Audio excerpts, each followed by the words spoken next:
नमस्कार, आप सभी का स्वागत है आपके अपने लॉलिशियस पर। आज फिर सोशियोलॉजी का लेक्चर लेकर आए हैं वर्ण सिस्टम। तो वर्ण सिस्टम क्या है और इसका कैरेक्टरिस्टिक्स क्या है, पर्पस क्या है, कितने प्रिंसिपल्स हैं और किस वर्ण के कौन से कार्य हैं, चलिए आज इस वीडियो में देखेंगे। तो सबसे पहले देखते हैं वर्ण सिस्टम क्या है। तो वर्ण सिस्टम है classification of the peoples on the basis of their colour. वर्ण मतलब है आपका कलर, यानी कि आजकल मॉडर्न टाइम में जो भी कास्ट या फिर क्लासेस डिवीजन हो गया है। Classes division upper class, middle class, lower class, ये सारी चीज़ें। और इसी टाइम डिवीजन के लिए वर्क कॉन्फ्लिक्ट को ख़त्म करने के लिए वर्ण सिस्टम आया गया था। अकॉर्डिंग टू मनुस्मृति और यजुर्वेदिक राइटिंग के अनुसार आपने जो देखा होगा, जो वर्ण है उसका सिग्निफिकेंस पाया गया है, यानी कि आप मनु के टाइम पर भी वर्ण सिस्टम था।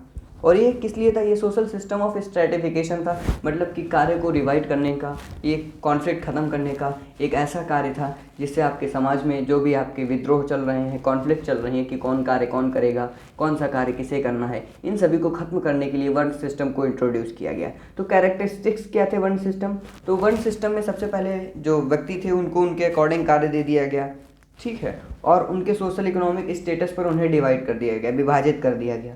और उनकी जो पोजीशन थी वो भी उनके सैक्रिफाइस और कंट्रीब्यूशन पर डिवाइड कर दी गई, जो उन्होंने धर्म के अनुसार किया था, क्या वो धर्म के अनुसार कैसा क्या कर रहे हैं, इन सभी चीज़ों पर उन्हें डिवाइड किया गया था। और वर्ण जो सिस्टम था वो कास्ट से ज़्यादा रिजिड नहीं था, मतलब कि कास्ट सिस्टम बहुत ही ज़्यादा रिजिड था, ठीक है। बाकी और उसके बाद अनटचेबल पर्सनस जो थे वो वर्ण सिस्टम में नहीं आते थे, ठीक। और उसके बाद पर्पस क्या है वर्ण सिस्टम का? तो पर्पस था कि जो आपकी कॉन्फ्लिक्ट चल रही है सोसाइटीज़ में कि मैं ये कार्य नहीं करूँगा, नहीं ये आपका कार्य है, तो उसको ख़त्म करने के लिए जो हमारे थिंकर्स थे, स्मृतिकारास थे, उन्होंने वर्ण सिस्टम को इंट्रोड्यूस कर दिया। वर्ण सिस्टम को बेसिकली 4 भागों में डिवाइड किया। सबसे ऊपर क्लास में रखा ब्राह्मण्स को, उसके बाद क्षत्रिय को रखा, उसके बाद वैश्य को रखा और वैश्य के बाद शूद्रास को रखा। ब्राह्मण का क्या कार्य था? ब्राह्मण का कार्य था कि वो पूजा पाठ करें, रिचुअल्स करें और उनकी highest position in the society रहे और उनका जो सोसाइटल स्टेटस है वो भी ऊंचा रहे, ठीक है। और ब्राह्मण की जो वुमेन्स थी वो एक केवल ब्राह्मण के ही व्यक्ति से शादी कर सकती थी और उसके पास राइट टू इंडिपेंडेंस तो था, फ्रीडम था कि शादी वो किसी से कर सकती, बट उसको ऑब्लाइज कर दिया गया कि वो ब्राह्मण से ही शादी करेंगे। उसके बाद क्षत्रिय जो थे, दूसरे नंबर पर आपका वर्ण आता है क्षत्रिय वर्ण। क्षत्रिय वर्ण में क्या था? उनका मेन कार्य था कि वो अपने पब्लिक को प्रोटेक्ट करें, मतलब कि अपने जो राजा हैं उन्हीं को राजकाज दिया जाएगा और वो अपने जो पीपल्स हैं उन्हें प्रोटेक्ट करें, युद्ध में लड़ें, शत्रुओं से लड़ें।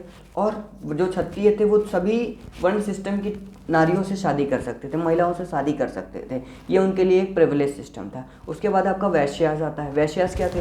बेसिकली वैश्यास ट्रेडर्स कहलाते थे। ट्रेडर्स आपके एग्रीकल्चरिस्ट हो गए जो खेती का कार्य किया करते थे, मतलब कि जो आजकल के देख रहे होंगे व्यापारी लोग, उन्हीं को वहाँ उस टाइम पर वैश्यस कहा गया। वैश्य मतलब वो एग्रीकल्चर का भी कार्य कर लेंगे और ट्रेडिशनल का भी कर लेंगे, कुछ सामान भी बेच लेंगे, व्यापार भी कर लेंगे। और उसके बाद आपका आता है शूद्रास। शूद्रास का बेसिकली वर्क ये था कि वो जो अपर के 3 क्लासेस हैं उनको अपनी सर्व करना, और जो बहुत ही डीनियल टाइम है, मतलब डीनियल कार्य हैं, जैसे कि कुछ साफ करना, कूड़ा कबाड़ा हटाना और सब ये सब जो लोग क्राइम आपके सोसाइटी में बहुत गंदे माने जाते हैं, उन सब कार्यों को परफॉर्म करने के लिए शूद्रास को रखा गया। तो वर्क डिवीजन कर दिया गया है। यहाँ पर आप सोशल स्ट्रेटिफिकेशन देख सकते हैं, कह सकते हैं इसको। एक प्रकार से जो कार्य है वो विभाजन कर दिया गया कि आपको ये कार्य करना है। क्यों करना है? इससे आपके समाज में कॉन्फ्लिक्ट चल रही है, जो विग्रह चल रहा है वो नहीं होगा, परंतु उससे वहाँ से आपका कास्ट सिस्टम का जन्म हो जाता है। फिर आज कास्ट सिस्टम पर नेक्स्ट वीडियो मिलेगा आपको। चलिए फिर मिलते हैं नेक्स्ट वीडियो में। Thank you.